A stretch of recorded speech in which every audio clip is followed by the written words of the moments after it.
Đồ không biết điều, còn không mau cút đi cho ta. Thật xúi quẩy. Đứng lại. Ngươi đang nói chuyện với ta sao? Liếm sạch những thứ ngươi vừa nôn ra. Ngươi đang dạy ta làm việc sao?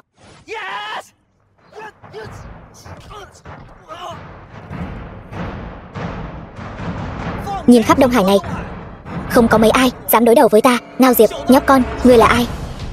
Ngươi biết bên trong là người nào không? Người nào? Không phải chỉ là người mất sao? Anh ta là một thành viên của quân Long Tường, là chiến sĩ bảo vệ biên cương, là anh hùng bảo vệ đại hạ. Ta cho ngươi một cơ hội. Quỳ xuống dập đầu 3 cái, nhận lỗi và bồi thường. Không cần, cảm ơn anh. Anh ta là nhị thiếu gia của Ngao gia. Ngao Diệp, ngươi không thể đắc tội đâu. Đi nhanh đi. Tôi quỳ xuống cho cô ta. Cô ta xứng sao? Hơn nữa, tôi quỳ xuống cho cô ta dám nhận sao? Ngươi chắc chứ? Ngươi dám động vào ta? Dập đầu. Ai dám to gan như vậy? Đại ca. Thằng nhóc này gan cũng lớn đấy. Chỉ tiếc là đụng nhầm người không nên đụng. Ngươi không hỏi lý do sao? Lý do? Lũ tiện dân này trước mặt nhà họ Ngao chúng ta chẳng khác gì lũ sâu bọ. Bây giờ ngươi quỳ xuống dập đầu nhận lỗi vẫn còn kịp. Ta không làm thì sao? Dám chọc giận người của nhà họ Ngao ta ở Đông Hải, hôm nay ngươi chắc chắn phải mất mạng. Ta muốn xem hôm nay ta mất mạng như thế nào.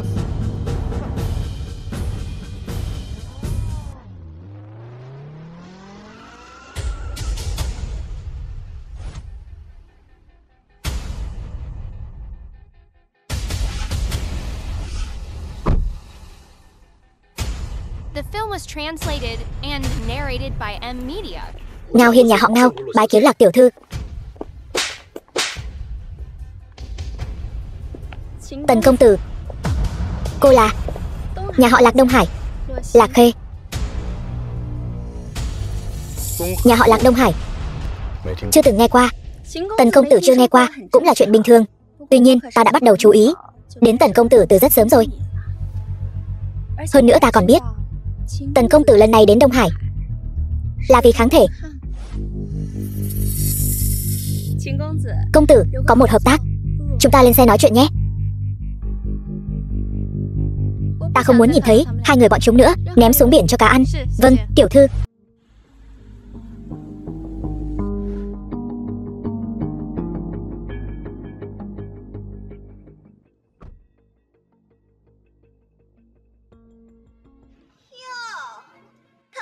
Chị họ, loại trường hợp này không phải là nơi Tần Diệu nên đến. Tại sao cậu ta không nên đến? Cậu ta chỉ là người ngoài. Tôi hiện đang đại diện cho Lạc gia. Tần Diệu là khách tôi mời đến. Các người tốt nhất nên lịch sự với cậu ấy một chút, tôn trọng lẫn nhau. Nếu các người không tôn trọng tôi thì cũng đừng mong tôi tôn trọng các người. Lạc Khê, con thật quá vô lễ với trưởng bối. Lạc tiên sinh, dù sao cũng là trưởng bối, đừng ép tôi động thủ. Được nhóc con, rồi sẽ có ngày ngươi đẹp mặt. Chúng ta đi.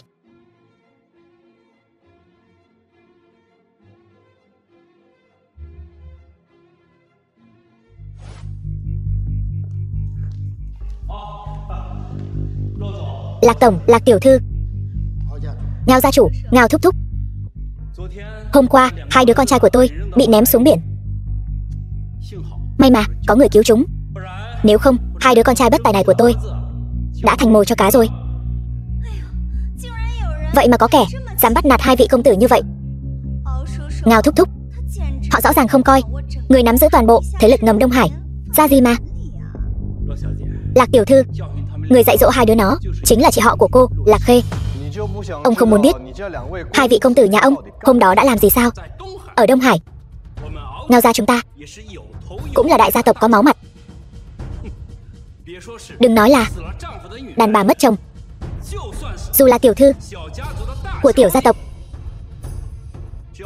Chỉ cần Ngao gia chúng ta muốn, bọn họ cũng phải ngoan ngoãn dâng lên. Ngươi có biết con trai ngươi ức hiếp ai không? Tần Diệu, ta nói cho ngươi biết, bất kể nữ nhân đó là ai, cô ta cũng chỉ là tiện dân. So với Ngao Diệp ta, chính là một mạng quèn.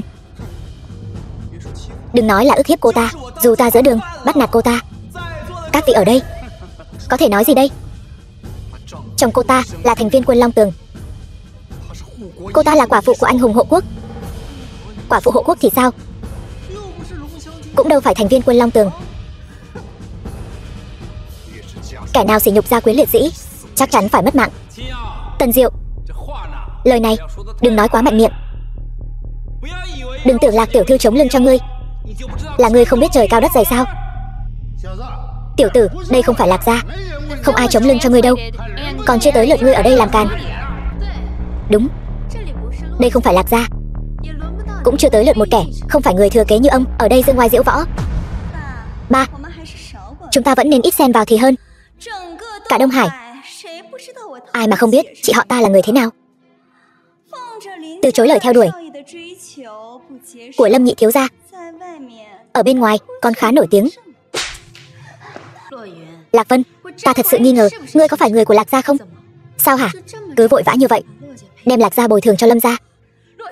Lạc Khê, cô gả cho Lâm nhị thiếu gia đi, quan tâm chuyện Lạc gia chúng tôi làm gì? Ông nội còn chưa giao toàn bộ Lạc gia cho cô. Cô tưởng cô có thể đại diện cho Lạc gia sao? Đúng, ông nội chưa giao toàn bộ Lạc gia vào tay ta. Vậy còn cô? Lạc Vân, ta nhớ không lầm, dưới danh nghĩa của cô càng không có nổi 1% sản nghiệp của Lạc gia. Vậy mà cô có thể đại diện cho Lạc gia. Cô, chuyện này không có phần cô lên tiếng. Nếu cô muốn bám víu Lâm thiếu gia thì tự mình gả đi. Lạc Khê, cô thật sự là miệng lưỡi lợi hại. Không hổ là nữ nhân, nổi tiếng ở phương diện đó. Thật là không thể nói lý. Lạc Vân, đều là nữ nhân, ngươi lại lấy thanh danh của chị họ ra bàn tán. Sống 20 mấy năm rồi mà còn không bằng con cún. Họ Tần kia, ngươi mắng ai là cún hả? Ai nhột thì là người đó. Ta liều mạng với ngươi.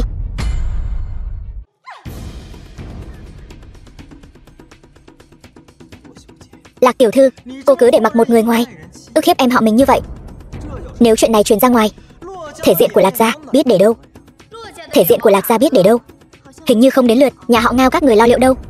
Lạc Khê, cô làm vậy chẳng phải để người ngoài chê cười sao? Chê cười? Nhà họ Lạc có loại người như các người mới là trò cười lớn nhất. Ba vẫn chưa nhìn rõ sao? Chị họ của con hoàn toàn không coi ba ra gì. Đặc sắc, quá đặc sắc. Giới thiệu với mọi người một chút, ta là Lâm Tiểu Bạch, một trong những người tổ chức bữa tiệc này. Lâm Tiểu Bạch, cựu hoàng tộc, nhị thiếu gia nhà họ Lâm. Nếu không có hoàng tộc họ Lâm thứ hai, chắc hẳn là ta rồi. Tốt lắm, ta vừa hay có món nợ muốn tính với nhà họ Lâm các ngươi. Nhà họ Lâm chúng tôi khi nào đắc tội với ngài? Tần tiên sinh, ngươi có biết lần này tại sao ta lại đến Đông Hải không? Vì con gái ngươi. Con gái? Tần Diệu và chị họ của tôi đã có con gái rồi. Chuyện này không liên quan đến Lạc Khê. Chị họ, chuyện Tần Diệu có con gái chị có biết không? Hắn giấu chuyện có con gái mà qua lại với chị đấy. Ta chưa từng giấu Lạc Khê.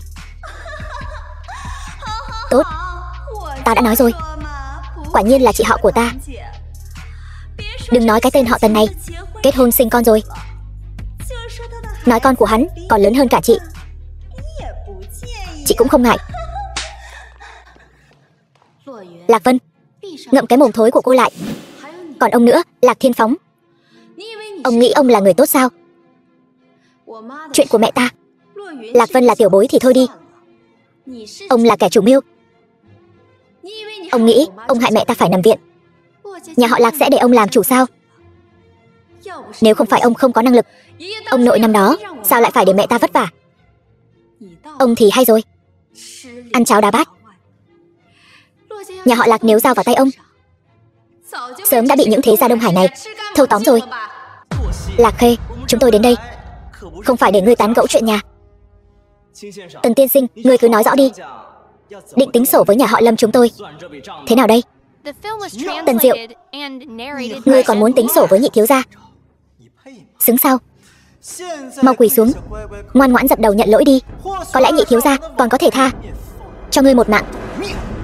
Ta dập đầu cho hắn. Hắn xứng sao? Tần Diệu, ta nói cho ngươi biết, đây là Đông Hải. Nhà họ Lâm chính là vua ở đây. Ngươi làm vậy là muốn đối địch với cả Đông Hải sao? Cả Đông Hải? Ngươi bây giờ là muốn đại diện cho cả Đông Hải rồi. Lạc tiểu thư, cô bây giờ là đứng về phía Tần Diệu, thay mặt cho nhà họ Lạc, muốn đối địch với nhà họ Lâm chúng tôi sao? Tôi có thể đại diện cho nhà họ Lạc, ngươi có thể đại diện cho Lâm ra sao? Hay là ngươi tưởng ngươi là Lâm Thương Lan? Ta có thể xuất hiện ở đây, đương nhiên là có sự cho phép của đại ca ta. Còn ngươi thì sao, Lạc tiểu thư? Chú bác của ngươi có ủng hộ ngươi đại diện cho Lạc gia không? Cho dù họ có ủng hộ hay không, ta đều có thể đại diện cho Lạc gia. Chị họ, chị đừng cố chấp nữa. Sao phải vì một kẻ bị liệt vào danh sách đen mà trở thành kẻ thù với Lâm gia? Bây giờ quay đầu lại vẫn còn kịp. Lũ ngu ngốc bị người ta đùa giỡn như khỉ mà vẫn không biết, còn tưởng bám được vào cành cao Lâm gia. Nếu không phải vì Lạc gia có những kẻ như các người thì đã sớm ngang hàng với Lâm gia rồi. Lâm gia bọn họ có gì chứ? Chẳng qua chỉ dựa vào danh tiếng của hoàng tộc mà thôi. Các người có biết người bên cạnh ta là ai không?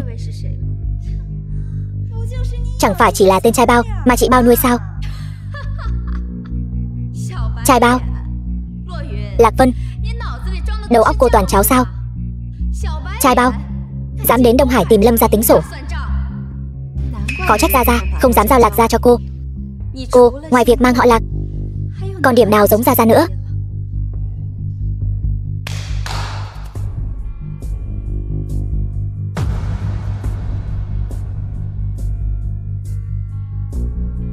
Tần công tử, mời.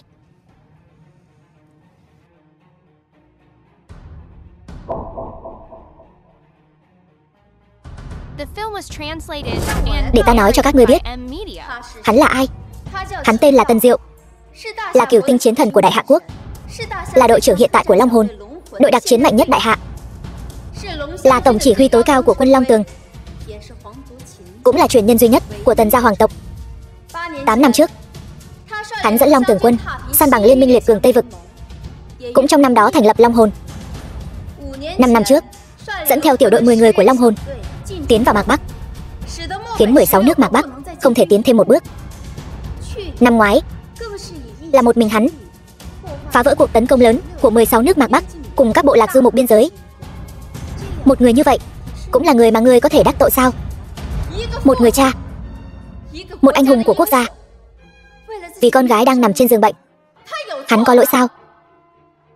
Hay là nói bây giờ Lâm gia các ngươi cũng vì tư lợi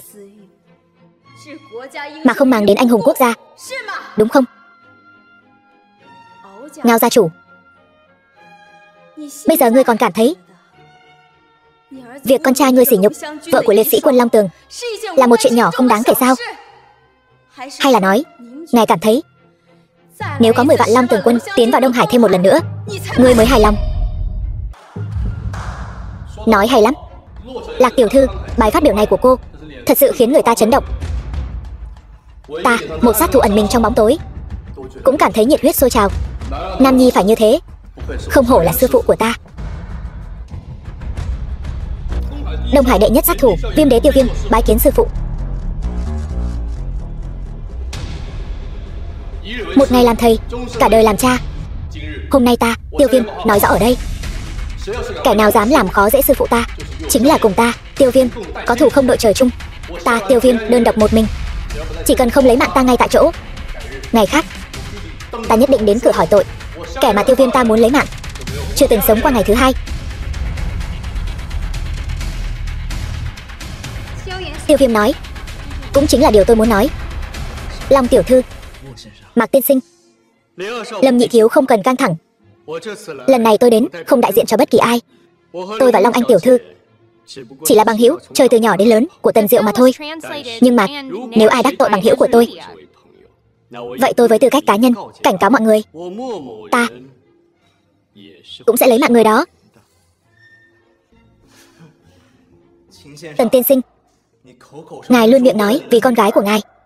Thế nhưng bây giờ thì sao? Ngài không đi cứu con gái, lại chạy đến Đông Hải tìm Lâm gia chúng tôi làm gì chứ? Lâm Tiểu Bạch, ngươi đừng giả vờ hồ đồ. Ngươi dám nói chuyện này không liên quan đến Lâm gia các ngươi sao? Alo, đại ca. Đồ ngu, cậu bị người ta tính kế rồi. Tần tiên sinh, mời. Lâm công tử tìm tôi có việc gì? Thay mặt em trai, tôi xin lỗi anh. Quỳ xuống. Đại ca, ta bảo cậu quỳ xuống. Dựa vào cái gì? Xin lỗi Tần tiên sinh. Một màn kịch hay ho thật đấy. Tần tiên sinh nghĩ tôi đang diễn trò.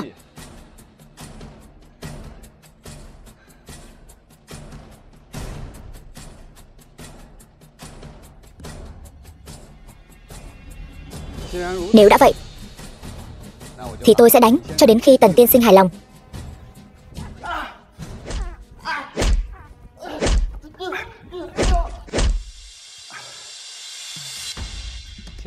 Tần tiên sinh đã hài lòng chưa?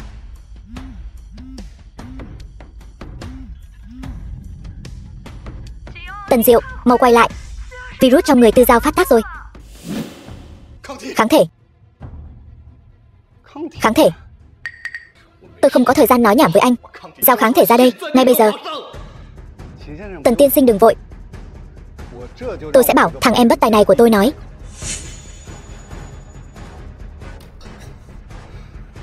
Lâm Thương Lan, chúng ta đều là người thông minh, không cần phải vòng vo Tam Quốc. Giao kháng thể ra đây. Nếu không, hôm nay tôi sẽ khiến Lâm gia thay đổi hoàn toàn. Tôi hiểu rồi.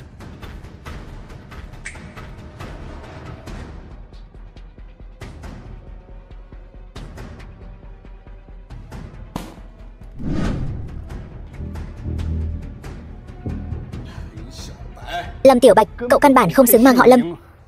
Đại ca, đừng gọi ta là đại ca.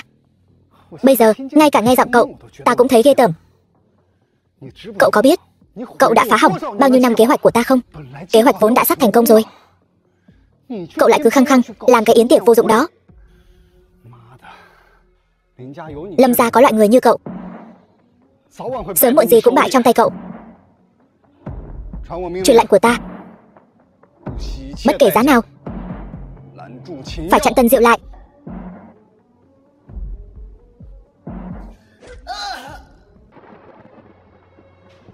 Mẹ ơi, bà lúc nào về? Con ngoan, mẹ đã gọi điện cho ba rồi. Ba đang trên đường về. Chỉ cần ba về, Tư Giao sẽ không đau nữa. Được rồi, Tư Giao, chúng ta phải kiên trì, cùng đợi ba về, được không?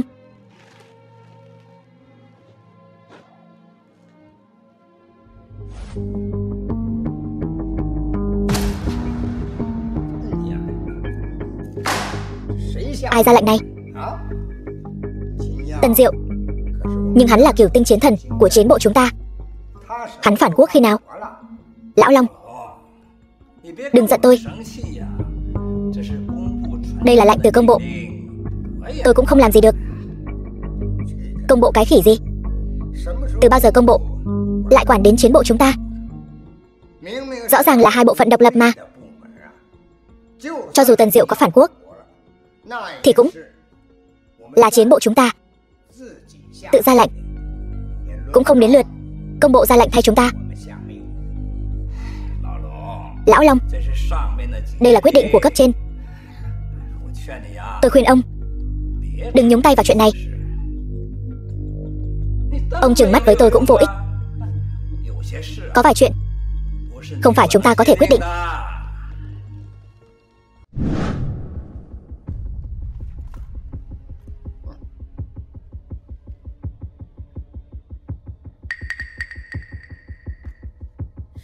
Lệnh của cấp trên. Tôn Trường Phúc, ông nghĩ tôi không biết sau lưng ông là Lâm gia sao? Nhưng mà các người cũng thật gan đấy.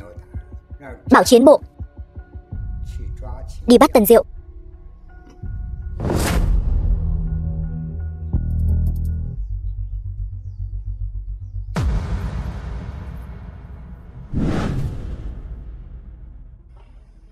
Vân Thiên, đây là ý gì? Tần Diệu, truyền lệnh chiến bộ, bắt giữ tên phản quốc Tần Diệu. Phản quốc? Ngươi nên ngoan ngoãn chịu trói thì hơn. Khoan đã, tôi gọi điện thoại.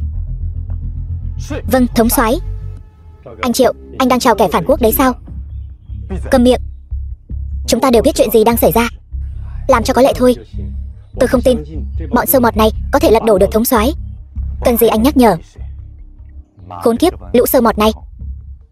Tôi không tin thống soái lại phản quốc. Vâng, lão thủ trưởng. Vừa đúng dịp này, tôi tiện tay nổ luôn cái gai găm trong chiến bộ. Triệu Vân Thiên, đem người của anh tránh ra, lên cho ta. Bắt kẻ phản quốc.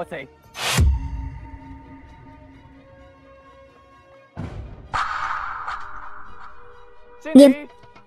Long Tường Quân hoan nghênh thống soái trở về.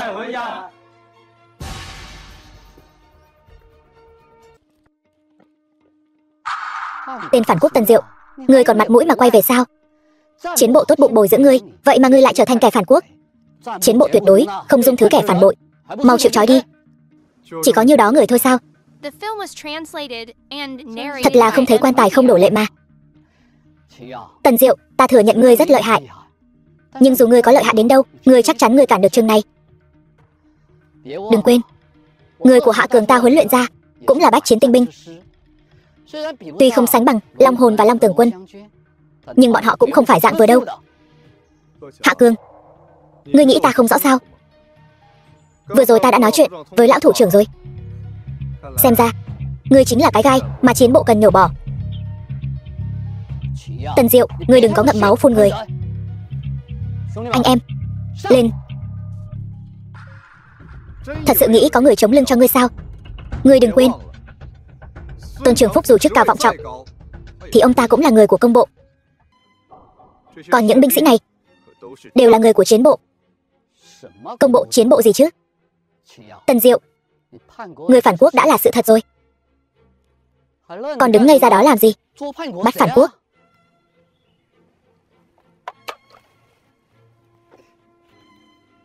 Phiền tiên sinh hạ chuyển lời lại cho chiến bộ.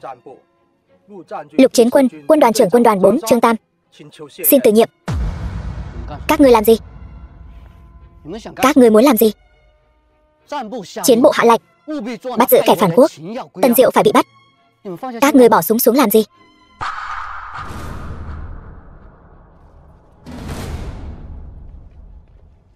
Tổng chỉ huy Long Tường Quân Triệu Vân Thiên xin từ nhiệm. Toàn thể Long Tường Quân xin từ nhiệm. Triệu Vân Thiên, anh đang nói cái gì vậy? Anh muốn từ nhiệm? Anh có lỗi với chiến bộ, có lỗi với đại hạ không? Triệu Vân Thiên, có lỗi với chiến bộ, càng có lỗi với đại hạ. Nhưng Triệu Vân Thiên tôi là người sống có tình có nghĩa. Nếu năm đó không có thống soái, tôi có thể đã mất mạng ở chiến trường Tây Vực rồi. Muốn tôi nổ súng vào thống soái năm xưa cứu mình, tôi không làm được. Các ngươi đang làm gì vậy? Chiến bộ đã hạ lệnh Tần Diệu đã phản quốc. Các ngươi có biết các ngươi làm vậy nghĩa là gì không? Các ngươi cũng muốn phản quốc sao? Hạ Cường,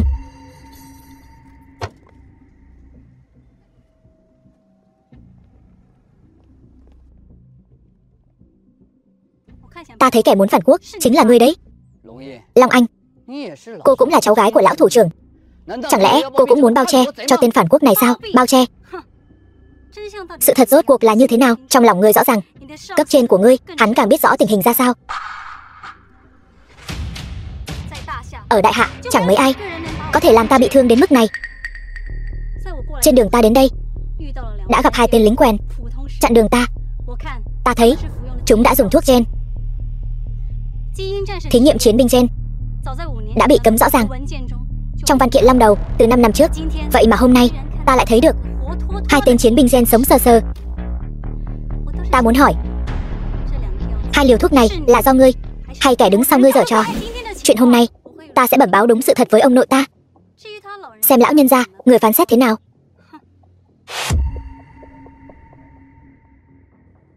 Alo, bộ trưởng, xảy ra chuyện rồi. Toàn bộ Long Tường quân muốn từ chức. Họ không chịu ra tay với Tần Diệu. Ta đã biết rồi. Vậy tiếp theo phải làm sao? Thả người, hủy bỏ lệnh bắt giữ. Nhưng mà so với một tên phản quốc, chiến bộ không thể chịu nổi tổn thất lớn như vậy. Đại hạ, không thể không có Long Tường quân. Thả người đi. Cháu gái của Long lão cũng ở đó. Ta biết rồi. Chuyện thuốc gen, người chịu trách nhiệm. Phần còn lại giao cho ta. Rút.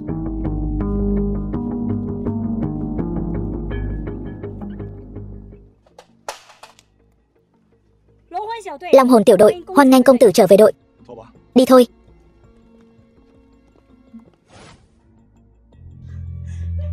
Bác sĩ, con gái tôi thế nào rồi? Không có kháng thể, không kịp nữa rồi.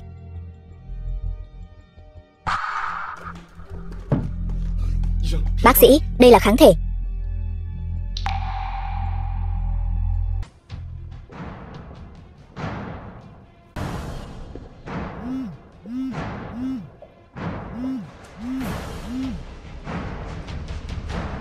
Alo ba. Tình hình không mấy khả quan. Là Vũ Thanh Vân của hoàng tộc. Muốn làm gì thì cứ ra tay làm đi. Con hiểu rồi. Long Anh, có. Điều 10 vạn quân Long Tường vào Hoàng Thành.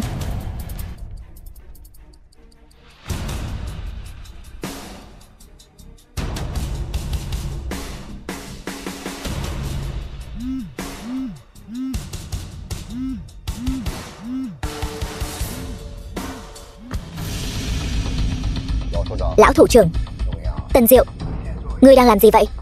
Ngươi không chỉ đốt đài phong hỏa khắp cả nước, mà còn điều động 10 vạn quân Long Tường. Ta biết con gái ngươi bị hại.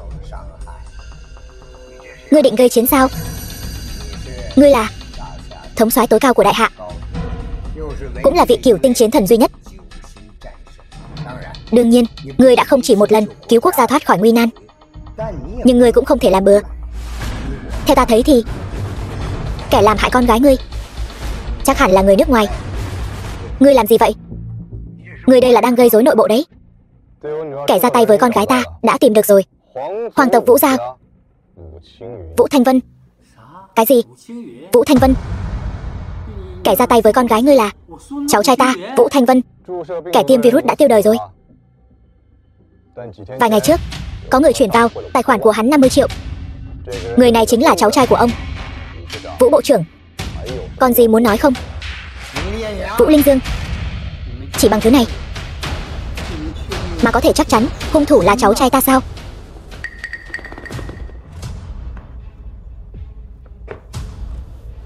Alo ông nội, có chuyện gì vậy? Cháu đang bận. Thanh Vân, ta hỏi cháu, có phải cháu đã thuê một tên cờ bạc ra tay với một bé gái không? Sao ông biết? Nhẹ nhàng thôi, cháu cũng chỉ nghe lệnh làm việc. Muốn trách thì chỉ có thể trách con bé số khổ. Đồ khốn kiếp. Cháu có biết hay không, cha của bé gái này đã tìm đến cửa rồi. Hắn nếu dám đến, cháu khiến hắn không thấy được mặt trời ngày mai. Yên tâm đi ông nội.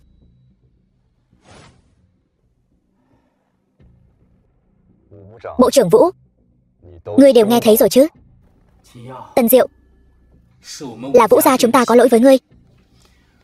Ta nhất định cho ngươi một câu trả lời viên mãn. Con gái ta nếu có chuyện gì, ta khiến Vũ gia ngươi cả nhà bị đồ sát. Tần Diệu, ngươi đừng kích động. Chuyện này nhất định có biện pháp tốt hơn để giải quyết. Xin lỗi, ta không tin ngươi, cũng không tin người khác. Chuyện này ta muốn tự mình giải quyết. Ai cản, kẻ đó tiêu đời. Vũ Linh Dương, nhìn xem cháu trai ngươi làm chuyện tốt gì kìa. Cho dù như thế nào, phán xét Thanh Vân cũng nên do chiến bộ phán xét. Tần Diệu, hắn tự ý đốt đài phong hỏa, triệu tập 10 vạn Long Tường nhập quan, vi phạm nghiêm trọng quy định của chiến bộ, bắt buộc phải nghiêm trị. Nghiêm trị thế nào? Ai dám nghiêm trị chứ? Nếu là một cô gái bình thường thì Người có thể đè chuyện này xuống được. Đây chính là con gái của thống soái tối cao Cửu Tinh Chiến Thần. Chuyện này chiến bộ không quản được, cũng không dám quản. Tranh thủ đi, chuẩn bị cho cháu trai ngươi một cỗ quan tài. Nhất định sẽ ổn thôi. Nhất định có biện pháp.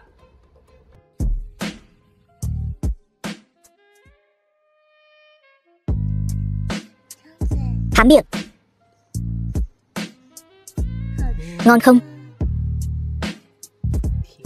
Ngọt.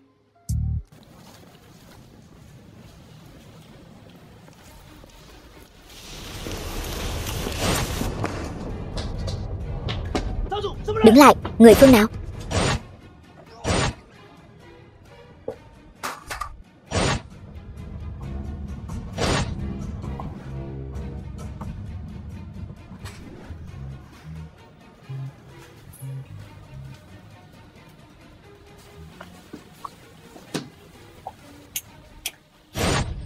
Ai Phi.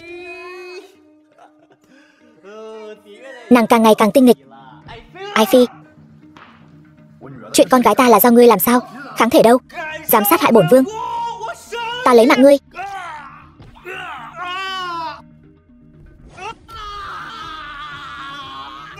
Bổn vương lấy mạng ngươi. Có một người đàn ông chinh chiến nhiều năm ở Mạc Bắc, uy chấn 16 nước biên giới, bảo vệ biên cương đại hạ bình yên.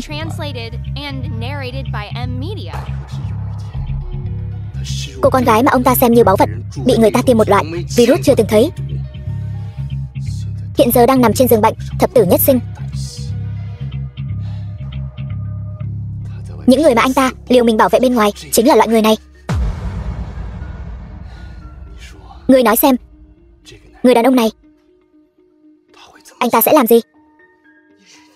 Ngươi là cha của cô gái đó sao? Đêm còn dài, ta có rất nhiều thời gian để chơi đùa với ngươi. Ngươi đến để ngăn cản ta sao?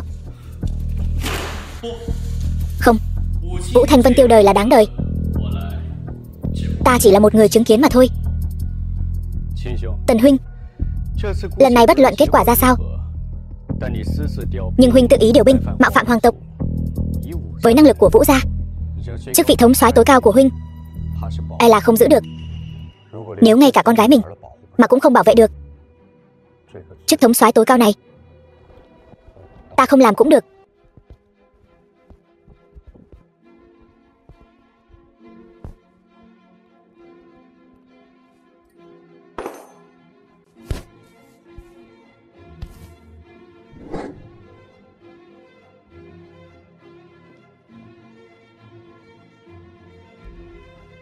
Long Tường Quân Triệu Vân Thiên bái kiến thống soái.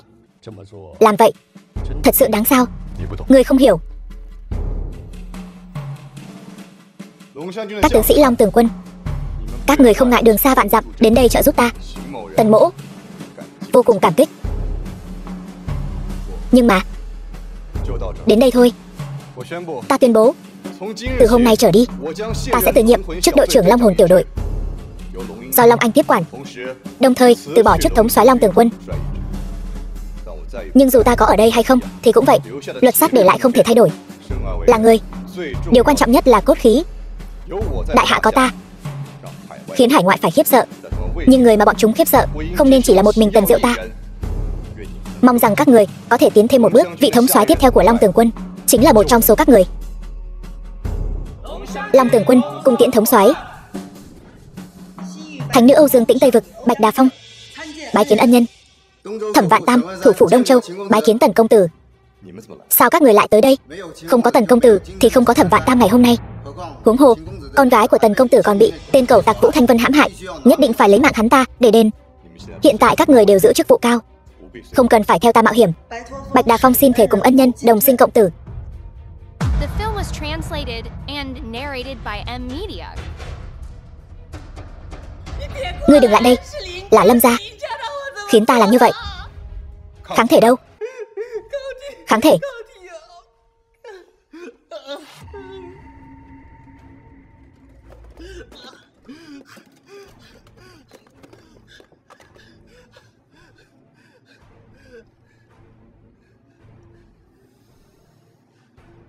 Virus hẳn là vẫn còn chứ.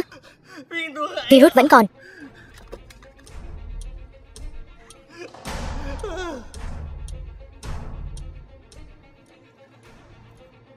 Có chuyện gì cứ nhắm vào ta đây này. Tìm con gái ta tính sổ là sao? Ngươi không thể lấy mạng ta. Ta muốn ngươi cảm nhận một chút nỗi đau của con gái ta, rồi tiêu đời trong đau khổ đó.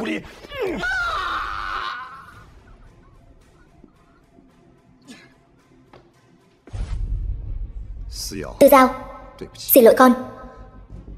Cha đã không bảo vệ được con. Tất cả những kẻ đã làm hại con đều phải mất mạng.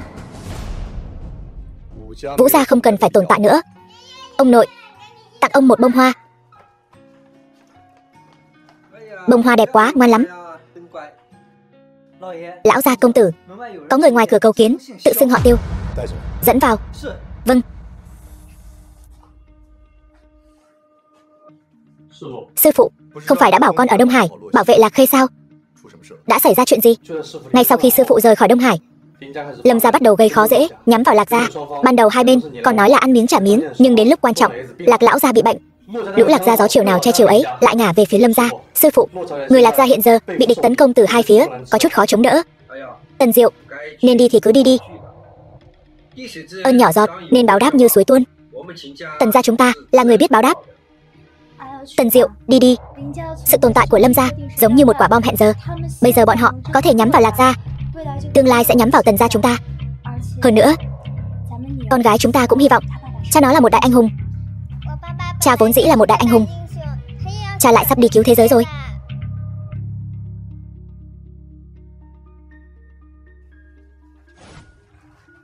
Được. Sao? Ông nội vừa bệnh là các người lại bàn nhau tranh giành quyền lực. Chị họ, chị là phận nữ nhi, theo ta thấy cứ trực tiếp gả cho Lâm gia đi. Lâm đại thiếu gia còn đẹp trai hơn Lâm nhị thiếu gia, đã mất kia nhiều. Hơn nữa nghe nói hắn ta đến giờ vẫn chưa kết hôn. Chị gả qua đó là được làm chính thất đấy. Hôm trước ta nhớ là ông nội mới dẫn các người đánh nhau với Lâm gia. Sao bây giờ ông nội vừa ốm, các người bắt đầu phản lại, đúng không?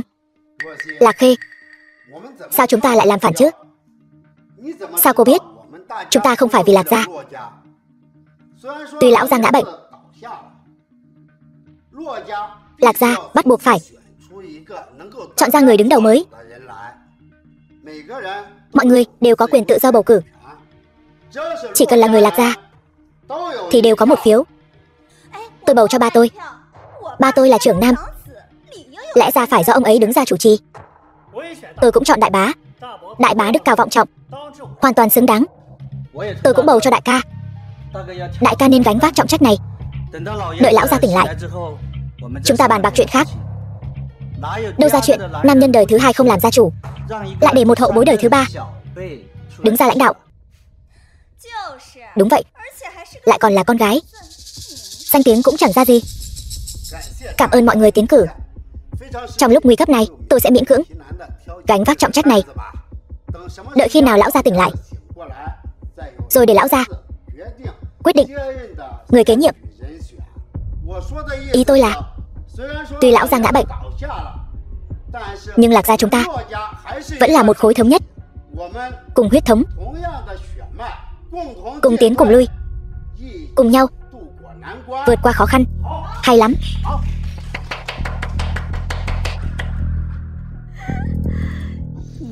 Lũ ngu ngốc. Giờ toàn bộ Lạc thị đều nằm trong tay tôi. Ông nắm cái danh hão có ích gì? Lạc tiểu thư, trong phòng này nhiều kẻ ngốc quá, không khí ngột ngạt. Chúng ta ra ngoài đi dạo.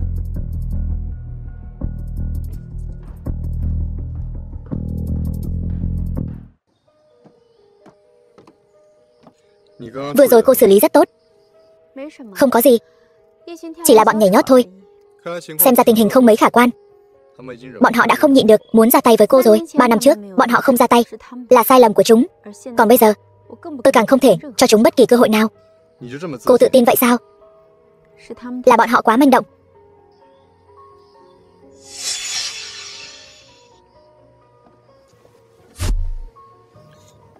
Đứng yên. Dạo này tôi rất mệt. Để tôi nghỉ ngơi một chút.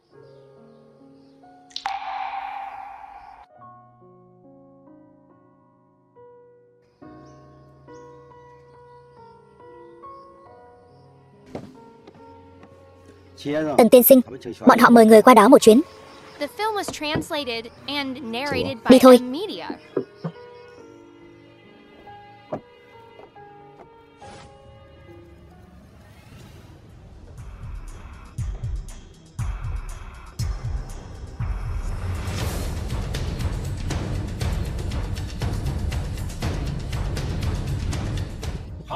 Được, tôi xin nói vài lời. Mọi người ở đây đều đã biết lão gia hiện đang lâm bệnh. Ngày tỉnh lại vẫn còn xa vời. Tục ngữ có câu, nhà không thể một ngày không có chủ. Lạc gia chúng ta không giống những gia tộc nhỏ khác. Vì vậy, hôm nay tôi mời mọi người đến đây chủ yếu là để bàn bạc về việc lựa chọn gia chủ. Chúng ta đều là người một nhà. Mọi người hãy nói ra ý kiến của mình. Mọi người đều có quyền bỏ phiếu.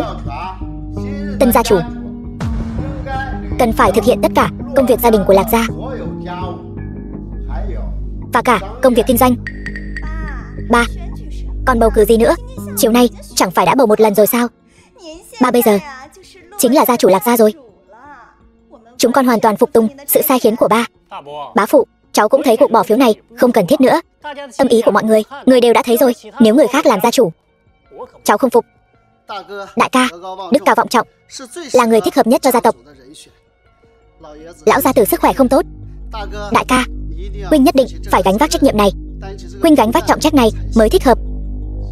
Việc chọn gia chủ là đại sự hàng đầu của Lạc gia chúng ta. Cuộc bầu cử chiều nay chưa đủ chính thức, vì Lạc gia chúng ta có rất nhiều người chưa đến. Bây giờ người đã đến đông đủ, mỗi người một phiếu. Vẫn là quy củ cũ, người có số phiếu cao nhất sẽ là gia chủ hiện tại của Lạc gia. Người Lạc gia chúng ta, mỗi người đều nên được hưởng ít nhiều một phần tài sản từ Lạc thị. Đương nhiên, Lạc gia chúng ta vẫn là một thể thống nhất.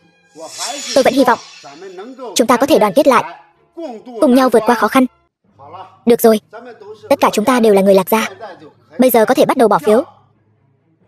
Chúng ta không cho phép bỏ phiếu kín, cứ bỏ phiếu từng người một là được. Lão nhị, cậu bỏ phiếu trước đi. Tôi chọn đại ca. Chiều nay tôi đã nói rồi, tôi cũng chọn đại ca. Ngoài đại ca ra, tôi không tin ai cả. Đại ca chính là gia chủ của nhà chúng ta. Tôi cũng bầu cho ba tôi một phiếu. Đúng, chọn bá phụ đức cao vọng trọng. Được, cảm ơn mọi người đã yêu ái. Cảm ơn mọi người đã tin tưởng. Vì kết quả đã có rồi, tôi sẽ không khiêm tốn nữa. Tôi xin hứa với mọi người ở đây, chỉ cần tôi còn làm gia chủ một ngày, Lạc gia chính là Lạc gia của mọi người. Tôi sẽ bảo đảm lợi ích cho tất cả chúng ta. Được rồi.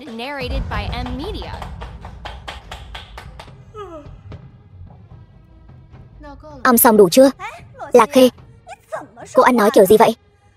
Đây gọi là bầu chọn gia chủ, cô có hiểu không? Ồn ào đủ rồi thì đi ngủ đi. Lạc Khê, cô làm cái quái gì vậy? Cô tưởng cô là ai? Bây giờ cô đã không còn là gia chủ của Lạc gia nữa. Cô coi cuộc bầu cử này là cái gì? Tin hay không ta tát cô. Dám đánh tôi, chỉ là một người ngoài, vậy mà dám ra tay đánh người trong Lạc gia. Ai cho cậu cái gan đó? Lạc Khê, con làm gì vậy? Cùng với một người ngoài ức hiếp em họ và đại bá. Mau xin lỗi họ đi. Ông là ai? Ta là ai? Ta là ba con. Ngay cả ba mình mà cũng không nhận ra nữa sao? Ba tôi, từ khi tôi nhớ được, ba tôi trong lòng tôi đã mất rồi. Ông còn là người không? Dám lên tiếng nói là ba của Lạc Khê. Ông xứng sao? Nhóc con, đừng có quá kiêu ngạo. Còn chưa tới lượt ngươi đánh người trong Lạc gia. Là không? Có người vô cớ gây thương tích, bắt hắn lại cho ta. Là không?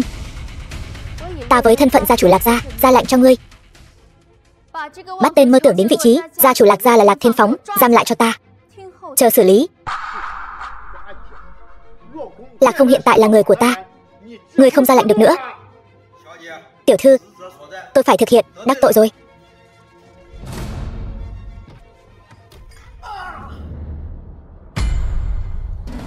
Còn đứng ngây ra đó làm gì, mau bắt Lạc Khê lại. Thằng nhãi này tự nhiên sẽ đầu hàng, nhanh lên. Tất cả đứng yên. Công tử, Lạc tiểu thư, bảo vệ bên ngoài, toàn bộ giải quyết xong. Cục diện hoàn toàn bị chúng ta khống chế. Nể mặt ông nội, ta đã cho ông cơ hội, nhưng ông từ chối. Cám dỗ quá lớn, khó mà kìm chế được. Có lỗi với ân huệ dạy dỗ của lão gia tử. Một vạn lý do cũng không thay đổi được sự thật ngươi phản bội.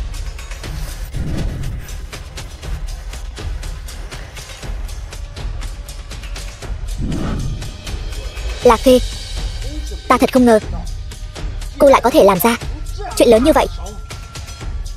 Cô, một nữ nhân. Bây giờ, để ta xem cô kết thúc chuyện này thế nào.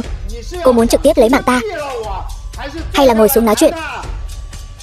Ông lấy tư cách gì mà nói chuyện với ta? Ông có điều kiện gì mà nói với ta? Bắt hết toàn bộ cho ta. Lạc Khê, chuyện này chúng tôi sẽ không can dự nữa. Không ai được đi. Lạc Khê, ta đã nói rồi, nhà ta không can dự vào chuyện này nữa. Tại sao cô còn chưa cho chúng ta rời đi? Cô xem chúng ta là cái gì, tù nhân sao? Ông nói đúng rồi. Hôm nay ai dám chạy, lập tức nổ súng, bắn một người, ta thưởng 1000 vạn.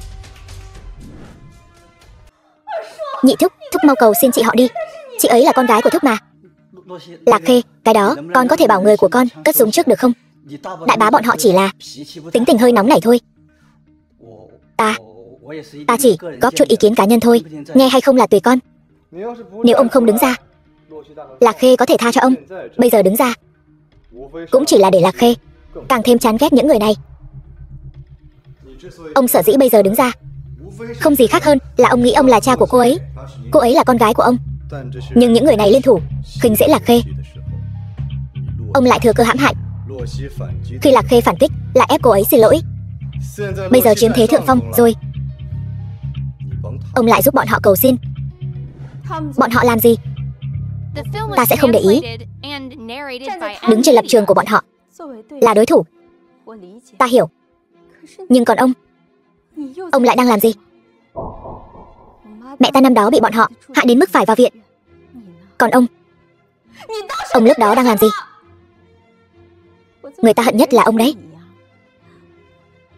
Mà người ta hận nhất lại đi giúp bọn họ cầu xin. Thật là mỉa mai. Chúng ta đi. Chị họ, chị không thể làm như vậy. Lạc Khê, nếu cô giam chúng tôi lại thì chúng tôi sẽ tuyệt thực. Nếu cô để chúng tôi tiêu đời, đợi ông tôi tỉnh lại thì tôi xem cô ăn nói với ông ấy thế nào. Tuyệt thực. Không có lệnh của tôi, không được cho chúng ăn cơm. Nhị thúc. Ba.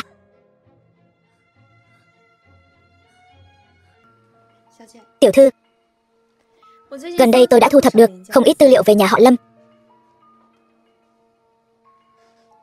Lâm Thương Lan nhắm vào anh là có nguyên nhân.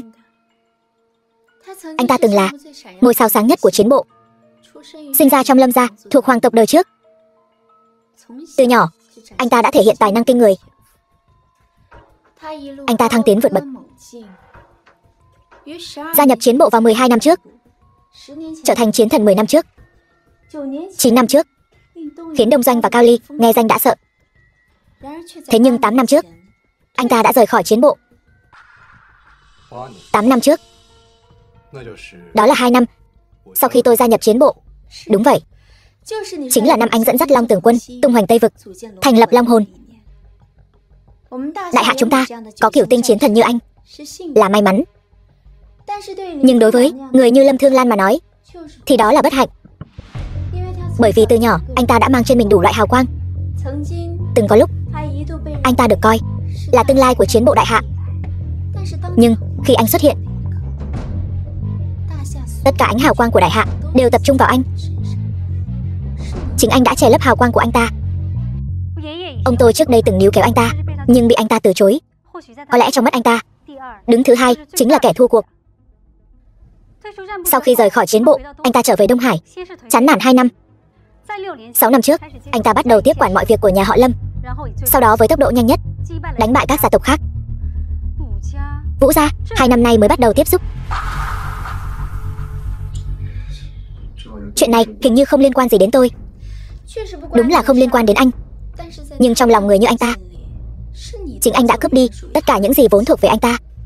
Người như anh ta, nếu cứ mãi chán nản thì cũng thôi, chẳng làm nên sóng gió gì. Nhưng nếu anh ta tìm được mục tiêu mới thì sẽ là một đối thủ rất đáng gờm. Mà anh ta lại chính là loại người thứ hai. Ý cô là tôi là mục tiêu anh ta tìm được sau khi anh ta chán nản. Công tử, tiếp theo anh định làm gì? Sáng mai đi tìm anh ta. Tôi đi cùng anh.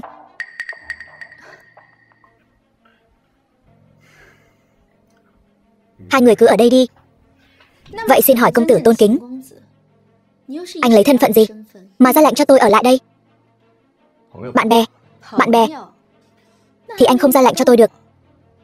Hay là người yêu? Thật ra người yêu cũng không ra lệnh được cho tôi, trừ khi anh có thể khiến tôi không xuống giường được.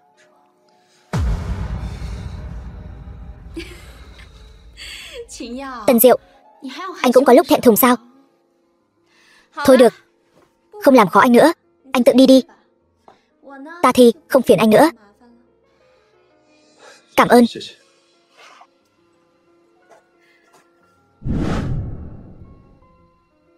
Muốn đi sao? Ta dẫn cô đi.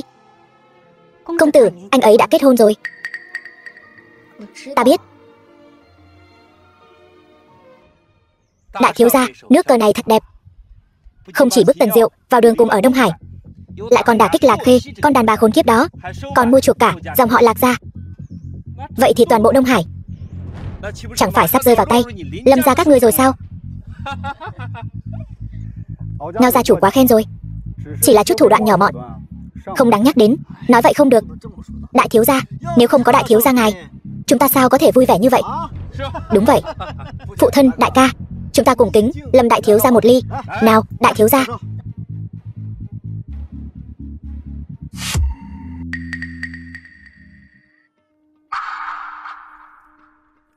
Mọi người, cứ tự nhiên, tôi xin phép đi một lát.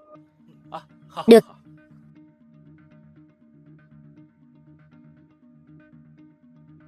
Ở đây không có người ngoài, không cần che giấu.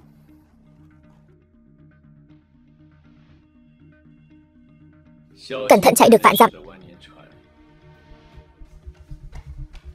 Đại thiếu gia, đại sự không ổn rồi. Lạc gia đã bị Lạc Khê khống chế. Tần Diệu đang lái xe đến đây.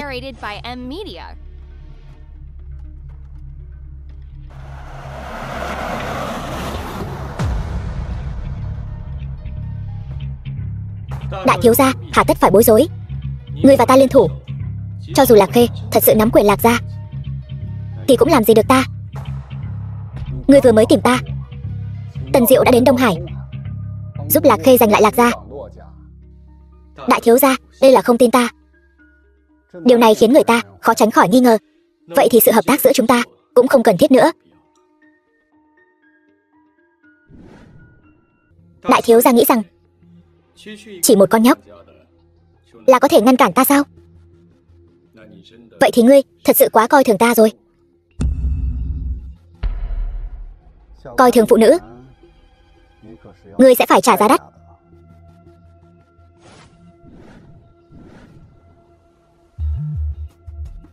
Bên cạnh đại thiếu gia, vậy mà lại có cao thủ như vậy. Chỉ là không ngờ, đường đường là cựu hoàng tộc Lâm gia, người đàn ông gần với chiến thần nhất, vậy mà cũng phải ở dưới sự bảo vệ của phụ nữ. Muốn chọc giận ta, khiến ta ném chuột sợ vỡ bình. Với thân phận và trí tuệ của ngươi, hẳn là có thể đoán ra ta không phải là người dễ dàng bị chọc giận. Vậy Lâm Tiểu Bạch mất mạng như thế nào? Câm miệng, đó là do hắn vô dụng. Đại thiếu gia, người xem, ngươi không phải đã bị chọc giận rồi sao? Ta mang theo thành ý đến hợp tác với ngươi. Nếu không, chỉ cần ta đứng về phía bên kia, ngươi chẳng phải sẽ ngoan ngoãn buông tay chịu trói sao? Chuyện này không chỉ ngươi không cam tâm, ta cũng rất không cam lòng.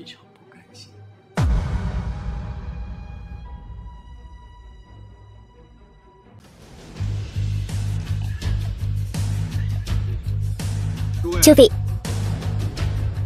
rất vinh hạnh được mời các vị đến tham dự bữa tiệc ngoài trời của ta. Nhưng bữa tiệc này buộc phải kết thúc sớm.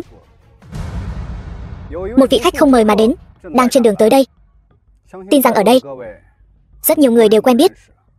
Vị khách không mời này sẽ là ai đây? Người có thể khiến Lâm đại thiếu gia buộc phải dừng bữa tiệc này chắc vẫn chưa sinh ra đâu nhỉ?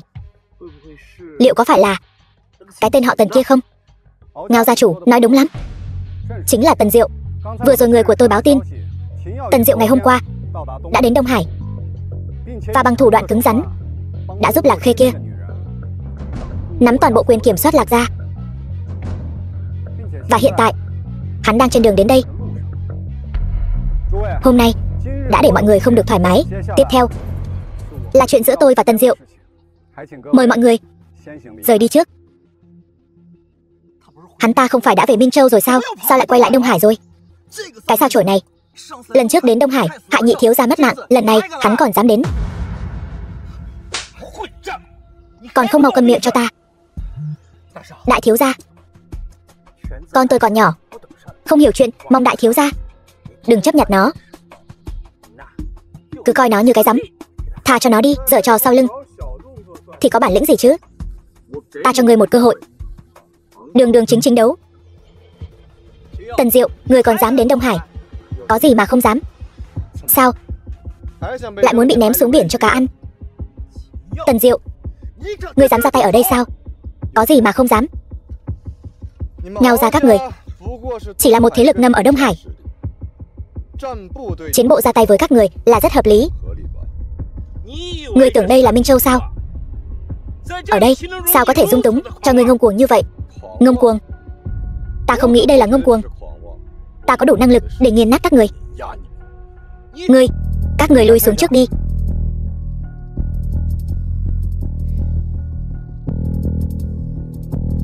Tần Diệu, ngươi rất mạnh, ngươi có thực lực để ngông cuồng, nhưng hôm nay ngươi chắc chắn sẽ bại. Vậy sao? Vậy không biết là ai từng là ngôi sao sáng nhất của chiến bộ. Kết quả là 2 năm sau khi tôi gia nhập chiến bộ đã đánh mất tự tin, rời khỏi chiến bộ. Tần Diệu, ngươi nói xem, một kẻ còn không dám ở cùng thời với tôi trong chiến bộ thì lấy tư cách gì làm địch thủ của tôi? Một kẻ vì ánh hào quang của tôi che lấp, cam chịu sa ngã 2 năm, vất vả lắm mới lấy lại được tự tin, nổi lên trong giới thương nghiệp, lại bị 2 đời phụ nữ Lạc gia cản trở, dậm chân tại chỗ, thì sao có tư cách làm địch thủ của tôi? Họ Tần kia, ngươi không cần nói lớn tiếng vậy, ta nghe rõ rồi. Ngươi hiểu cái gì? Ngươi tưởng ngươi hiểu ta lắm sao? Ta là đại thiếu gia đời trước của hoàng tộc Lâm gia, Lâm đại thiếu gia. Ta từ nhỏ đã có tài năng thiên bẩm. Ta nỗ lực hơn bất kỳ ai, ta mạnh mẽ hơn bất kỳ ai. Ta 22 tuổi đã gia nhập chiến bộ. Ta chỉ mất 3 năm, từ một người lính bình thường đã trở thành trụ cột của Đông Hải. Ta chỉ bằng sức mình khiến cả Đông Doanh và Cao Ly phải kinh sợ. Ta đã lên kế hoạch cả rồi. Chỉ cần thêm 3 năm nữa, 3 năm thời gian, ta có thể san bằng 2 nước tí hon đó, khiến cho lãnh thổ đại hạ chúng ta mở rộng thêm một bước. Nhưng đúng vào năm đó, ngươi cũng gia nhập chiến bộ, vốn dĩ không xung đột với ta. Nhưng ngươi quá chói sáng, ngươi chỉ mất 1 năm đã dẫn quân san bằng các cường quốc Tây vực, nhắm vào đại hạ quốc chúng ta, thành lập liên minh cường quốc. Vẫn chưa đủ, ngươi lại thành lập nên tiểu đội đặc chiến mạnh nhất của đại hạ quốc, Long Hồn. Một tiểu đội chỉ có 10 người, một tiểu đội khiến cho địch quốc khiếp sợ, một tiểu đội sở hữu những cao thủ như Long Anh và Mạc Thiên Cơ.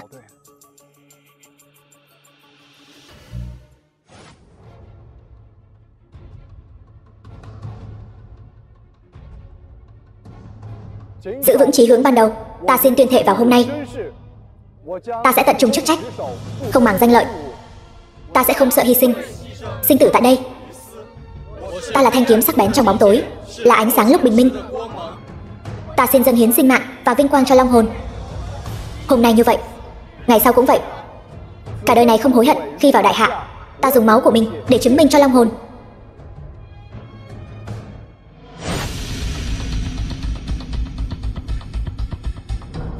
Nói ra không sợ ngươi cười.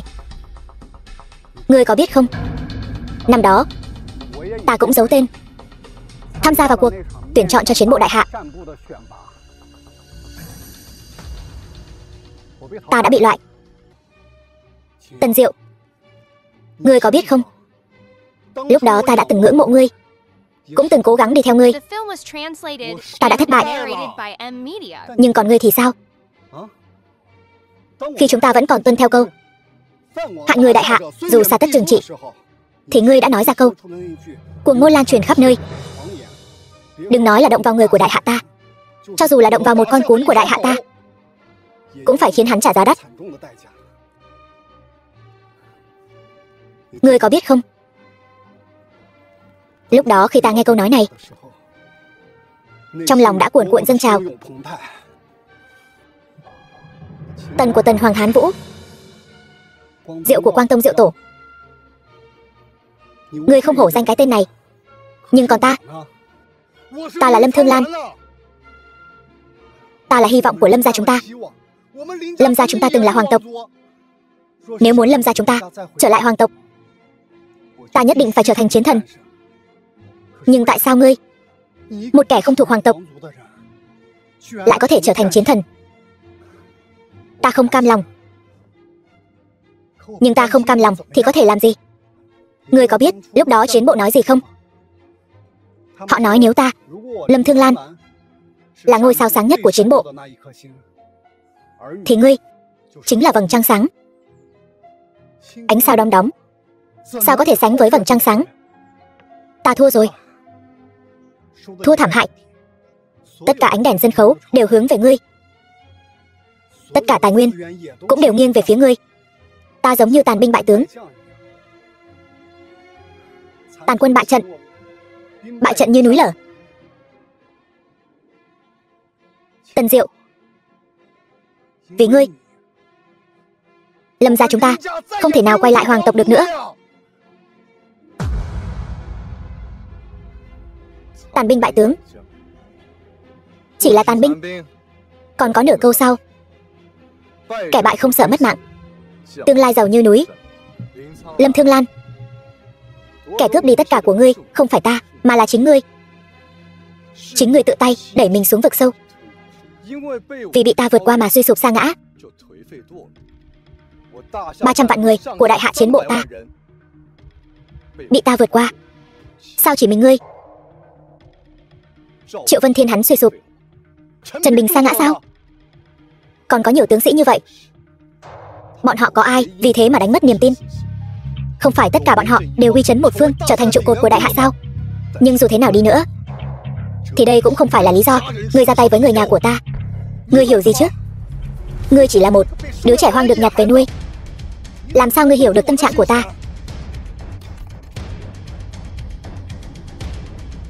Tần Diệu, ngươi có biết Lâm gia chúng ta đã 11 đời không có ai trở thành chiến thần. Từ đời ông nội ta đã bị trục xuất khỏi hoàng tộc. Ngươi có biết hoàng tộc nếu hơn 10 đời không có ai trở thành chiến thần thì sẽ không được hưởng sự ưu ái về tài nguyên nữa. Cũng đúng, ngươi chỉ là một người ngoại tộc mà thôi. Làm sao biết được bí mật của hoàng tộc chúng ta? Tần gia và Lâm gia các ngươi không giống nhau. Tần gia trở thành một thành viên của hoàng tộc không phải dựa vào công lao của tổ tiên, mà là do người Tần gia đánh đổi từng đao từng thương mà có. Người Tần gia không có loại hèn nhát. Nếu có chiến tranh, nhất định sẽ trở về. Cha nuôi của ta, Tần Tung Hoành, tuy đã xuất ngũ, nhưng vẫn luôn hướng về chiến bộ, hướng về quốc gia, hưởng sự ưu ái về tài nguyên. Tôi được một tay ông ấy nuôi dạy, chưa bao giờ được hưởng sự ưu ái về tài nguyên. ta không trách ông ấy. Ngược lại, ta cảm thấy tự hào vì có một người cha như vậy. Thế nhưng ta không cam tâm.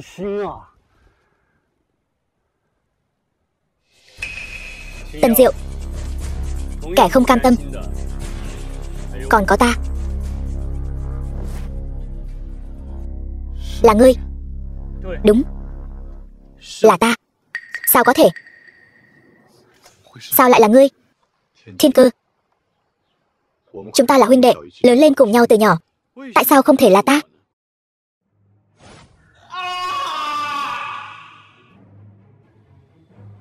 Ngươi đến để ngăn cản ta sao?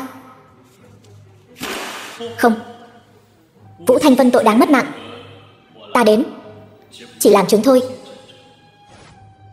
Đông Hải đệ nhất sát thủ Viêm Đế Tiêu Viêm bái kiến sư phụ. Tây vực Âu Dương Tĩnh Thánh Nữ Bạch Đà Phong tham kiến ân nhân. Đông Châu thủ phủ Thẩm Vạn Tam tham kiến Tần công tử. Các người sao lại đến đây? Tôi và tiểu thư Long Anh chỉ là bạn bè chơi với nhau từ nhỏ của Tần Diệu mà thôi. Đại công tử nhà họ Lâm ngày mai ở phủ, cung nghênh Tần công tử đại giá quang lâm.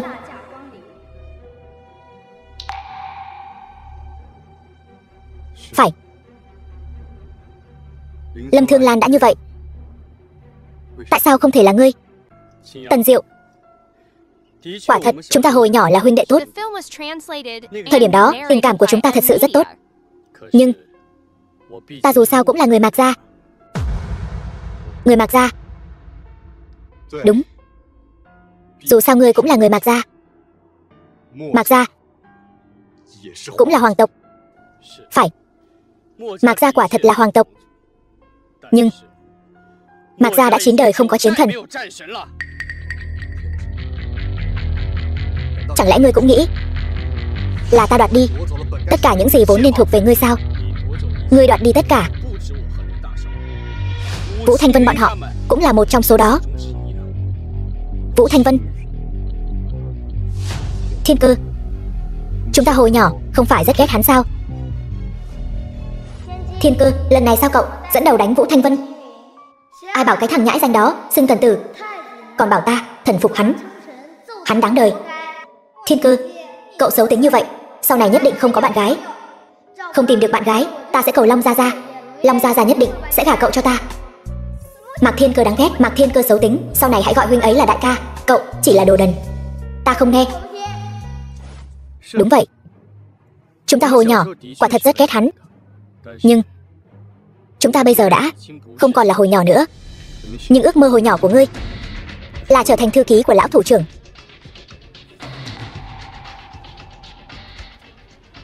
Đó chỉ là ước nguyện hồi nhỏ của ta mà thôi. Long Anh, lớn lên cậu muốn làm gì? Ta lớn lên muốn làm chiến thần giống như Gia Gia, bảo vệ một phương quốc thổ đại hạ, bảo vệ quốc gia.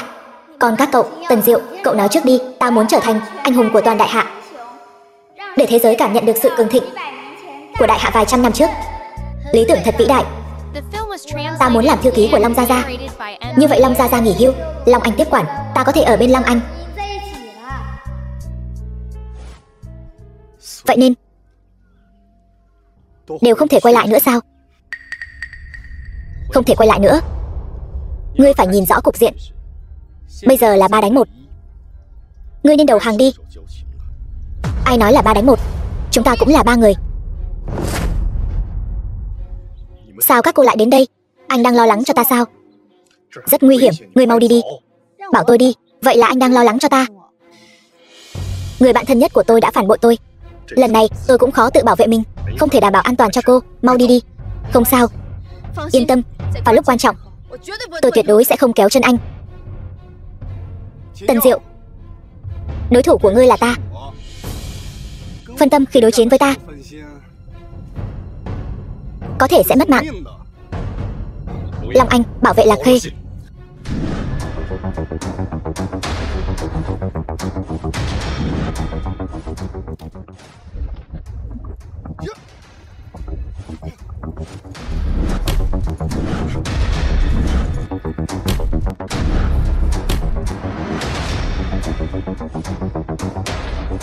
Dừng tay.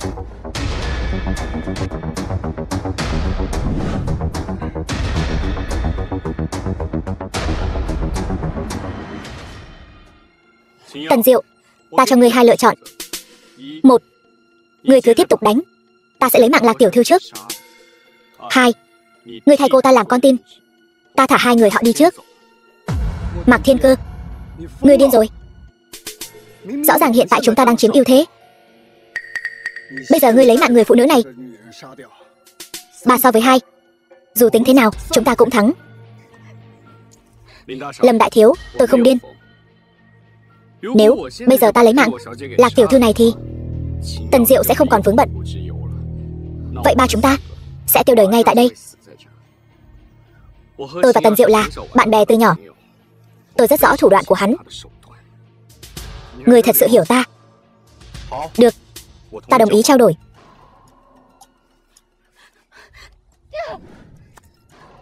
Long Anh, đưa Lạc Khê đi, rời khỏi Đông Hải, đừng quay lại, càng xa càng tốt. Bọn chúng muốn mạng của ta. Ta tiêu đời rồi thì mọi chuyện sẽ chấm dứt. Tôi không đi.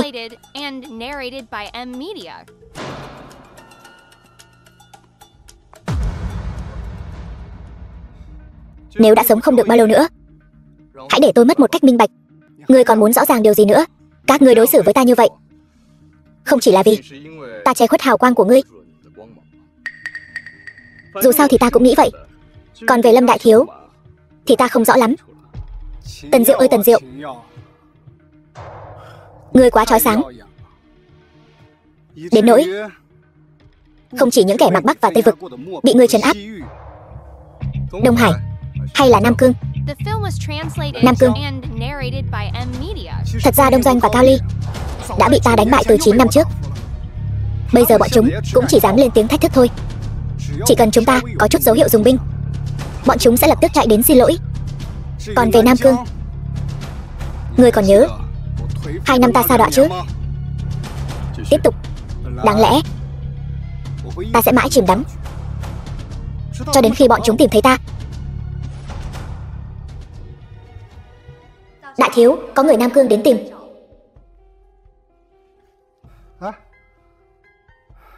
Chờ đã. Ngươi nói người ở đâu? Bọn họ tự xưng đến từ Nam Cương. Cho bọn họ vào. Vâng.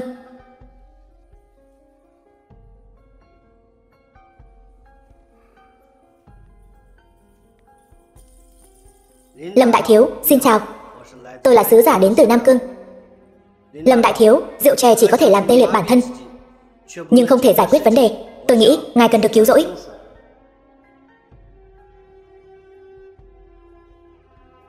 Ngươi là ai? Nữ tỳ của ngài lẽ ra phải giới thiệu với ngài rồi. Ta là sứ giả đến từ Nam Cương. Không hứng thú. Nếu không phải đến để uống rượu với ta thì mời ngươi rời đi. Lâm đại thiếu, ngươi đã đổ bao nhiêu máu cho đại hạ. Giờ vì một người mà rơi vào tình cảnh thê thảm này, ta có thể cảm nhận được trong lòng ngươi chất chứa nỗi oán hận dày đặc. Ngươi muốn nói gì? Hợp tác với Nam Cương chúng ta, ngươi sẽ được cứu rỗi. Không thể nào. Ngươi sẽ đồng ý, bởi vì hiện tại ngươi rất đau khổ. Ngươi nghĩ nhiều rồi. Ta không thể phản bội quốc gia của mình. Không, ngươi hiểu lầm rồi. Nam Cương chúng ta không phải muốn ngươi phản bội quốc gia của mình. Chúng ta chỉ là hợp tác mà thôi. Vậy sao? Đúng vậy, Lâm đại thiếu, chúng ta muốn một thiên hạ thái bình. Vậy ngươi nói xem, hợp tác như thế nào? Lâm đại thiếu, bước đầu tiên, ta muốn giúp ngươi vực dậy, khôi phục lại toàn bộ kinh tế Đông Hải. Còn bước thứ hai? Bước thứ hai là bồi dưỡng một người của mình trong hàng ngũ cao cấp của công bộ, để đến lúc quan trọng có thể giúp ta tránh được một số rủi ro, hoặc là tiến thêm một bước nữa. Vậy nên đây chính là lý do công bộ không dám dễ dàng động đến ngươi. Đúng, công bộ có người của chúng ta. Bộ trưởng chiến bộ Vũ Linh Dương thật ra là do sứ giả Nam Cương giới thiệu cho ta. ta cũng là thông qua Vũ bộ trưởng mới có cơ hội lợi dụng cháu trai của ông ta. Ta nói này, Lâm đại thiếu gia, ngươi thật không biết điều. Ta hợp tác với ngươi đã lâu như vậy, ngươi cũng không nói cho ta biết những điều này. Tên Tần Diệu này vừa mới trở thành tù nhân của ngươi, đã khai hết ra rồi. Mạc tiên sinh đừng giận, chỉ là lúc đầu ta không chắc chắn ngươi thật sự muốn hợp tác với ta, hay là do Tần Diệu phái tới làm nội gián. Không sao, chuyện này đã qua rồi. Đúng rồi, ngươi nói sứ giả Nam Cương cài cắm nội gián trong công bộ, có phải là tên gì đó Tôn Trường Phúc, Tôn bộ trưởng không? Đúng vậy. Bảo sao? Hình như dạo trước Tôn bộ trưởng vội vàng tìm đến lão Long Vương của chiến bộ chúng ta, nhất quyết ra lệnh. Nói cái gì mà Tần Diệu phản quốc? Ta nói sao có thể chứ? Tần Diệu mà phản quốc thì sao ta có thể không biết được? Hơn nữa, lão Long Vương mà phản quốc ta còn tin, Tần Diệu phản quốc là tuyệt đối không thể nào. Vậy sau khi các ngươi giải quyết ta xong thì định chia chắc thế nào? Chuyện này thì không cần ngươi phải bận tâm. Ta nói này, Tần huynh, ngươi đây là đang dùng kế ly gián với ta. Mạc Thiên Cơ, ngươi đây là có ý gì? Lâm đại thiếu, ta đã nói với ngươi từ lâu rồi, ta và Tần Diệu là bạn từ nhỏ, chúng ta rất hiểu nhau. Các cậu nghĩ chúng ta liệu sau này có xảy ra trường hợp nếu ba chúng ta sau này bị uất ức phải diễn một vở kịch, chúng ta cùng định một ám hiệu đi. Ám hiệu? Quả là cách hay. Công tử, chúng ta không cần định ám hiệu. Mạc Thiên Cơ, cái tên tiểu nhân này tự mình định là được rồi. Hắn không chịu khó luyện công, sau này bị ức hiếp chắc chắn cũng là hắn. Được, tôi tự định một ám hiệu. Tần Diệu, tôi, Long Anh. Đó chẳng qua chỉ là hồi nhỏ tôi tự mình đa tình thôi. Mạc Thiên Cơ, ngươi ngay từ đầu đã tính kế ta, ngươi bây giờ mới nhận ra sao? Ta và Tần Diệu đã sớm ước định ám hiệu. Mọi chuyện xảy ra sau đó chẳng qua là để dụ ngươi mắc câu, chỉ là vui đùa qua đường thôi. Ngươi là từ khi nào bắt đầu nghi ngờ ta? Chắc là từ sự kiện của Vũ Thanh Vân, Thiên Ngọc Hoàng, Đông Hải Lâm gia. Tần Diệu, ngươi biết đấy, Lâm gia này chính là hoàng tộc đời trước. Lần này chiến bộ không thể cho ngươi bất kỳ sự giúp đỡ công khai nào. Lần này lại là Lâm gia. Được, giao cho tôi.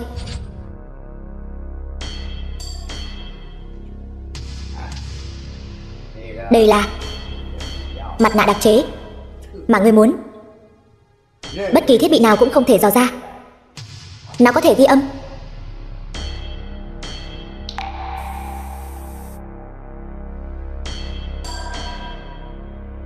Thiên Cơ, Lạc gia có nguy hiểm, tôi đang trên đường đến đó. Vũ Thanh Vân, tên ngu ngốc đó, làm việc thì không xong, phá việc thì giỏi. Hắn làm bất cứ việc gì ta đều có thể tra ra manh mối của hắn. Đương nhiên cũng không thể trách thằng nhóc này ngốc, chỉ là ta rất khó chịu với hắn, cho nên trước khi hắn làm bất cứ việc gì ta đều sẽ đề phòng trước. Ban đầu ta cứ tưởng ta tìm một tên công tử bột hợp tác sẽ không dễ bị người ta nghi ngờ, chỉ có thể nói ngươi vận số không tốt, gặp phải tên thần cơ diệu toán Mạc Thiên Cơ này. Lão thủ trưởng lại coi hắn là người kế nhiệm mà bồi dưỡng. Hắn buông tha chức thủ trưởng chiến bộ, lại đi tranh giành với ngươi cái gì mà hoàng tộc. Lâm Thương Lan, lần này ngươi vào rồi là thật sự không ra được nữa. Cấu kết với thế lực phản động bên ngoài, âm mưu hãm hại công chức chiến bộ, gây nguy hiểm cho công chức, tàn sát huynh đệ, còn có bạo lực phi pháp. Lần này người thật sự tiêu đời rồi.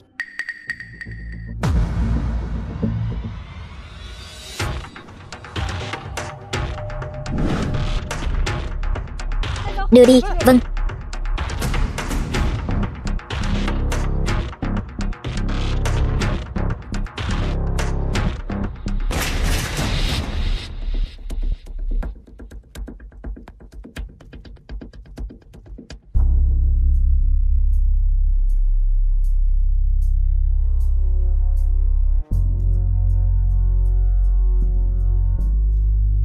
Tần Diệu nghe lạnh.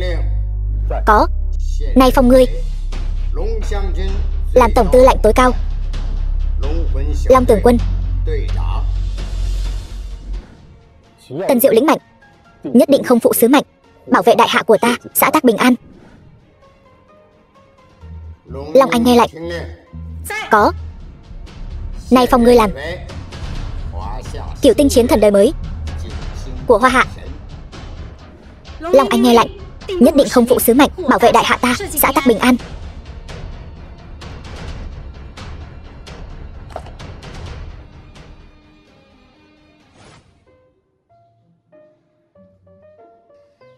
Công tử rốt cuộc cũng được phục chức. Chức đội trưởng đội Long Hồn ta tạm đảm nhận, coi như tháo được gánh nặng, nhẹ nhõm. Long Anh, bây giờ ngươi chính là đại hạ cửu tinh nữ chiến thần đầu tiên, nên chú ý hành động, lời nói. Nếu không phải công tử ngươi tâm ý đã quyết, vị trí cửu tinh chiến thần chỉ thuộc về ngươi. Còn có kẻ nào đó trong lòng hận đến nghiến răng nghiến lợi. Nói chuyện kiểu gì vậy? Ta trong lòng cô lại hẹp hòi như vậy sao? Ta câu nào nói anh đâu. Hơn nữa, chẳng phải có kẻ nào đó từng nói Tần Diệu không cam lòng, còn có ta sao? Long đại tiểu thư, ta diễn thôi. Sao cô lại coi là thật vậy?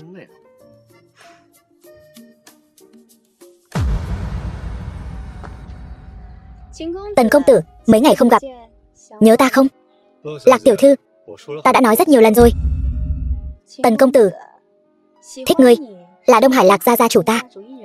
Chuyện của ta sẽ không để bất cứ kẻ nào can thiệp, kể cả bản thân anh cũng vậy.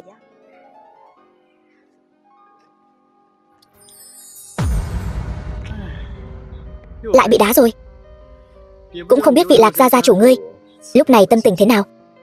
Mà công tử, chẳng lẽ không có ai nhắc nhở ngươi, chính là vì cái đức hạnh đáng ghét của ngươi mới không theo đuổi được Long đại tiểu thư sao?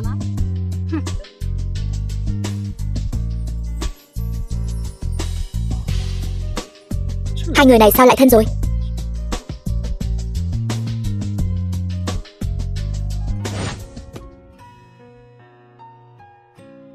Ba,